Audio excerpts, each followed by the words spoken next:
நம்ம பார்க்க போகிற வீடியோ பார்த்திங்க அப்படின்னா கோகோனட் போலி தான். அதுக்கு நான் வந்து 1.5 கப் அளவுக்கு மைதா மாவு எடுத்துருக்கேன். அது கூடவே மஞ்சத்தூள் உப்பு போட்டு மாதிரி நல்லா பிசு பிசுன்னு பிசைஞ்சதுக்கப்புறம் எண்ணெய் ஊற்றி நல்லா இது மாதிரி ஊற வச்சுக்கலாம்.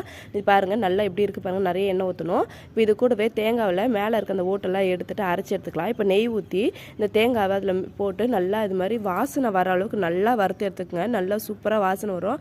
அது கூடவே நான் வந்து வெல்லத்தையும் ஆட் பண்ணியிருக்கேன். கூட வாசனைக்கு ஏலக்காய் தூள் ஆட் பண்ணியிருக்கேன்.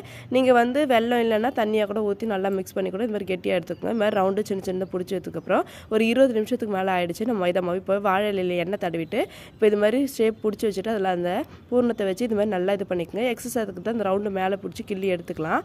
திரும்ப இது மாதிரி எண்ணெயை கையில் தடவி நல்லா தட்டி எடுத்துக்கலாம் மெலிசாக கூட. இப்போது தோசைக்கல்ல நெய் ஊற்றிட்டு இதை மேலே தட்டி வச்சுக்கிறத போட்டு 2 பக்கமும் திருப்பி விட்டுருக்குங்க. பாருங்கள் இது மாதிரி எக்ஸஸாக வருது அப்பப்போ கிள்ளி எடுத்துக்கிட்டோம் அப்படின்னா அது கரெக்டாக இருக்கும். சாப்பிடவே அவ்வளோ சூப்பராக இருந்தது. உங்களுக்கு இந்த வீடியோ பிடிச்சிருந்தா சப்ஸ்கிரைப் பண்ணுங்கள். தேங்க்யூ ஃபார் வாட்சிங்.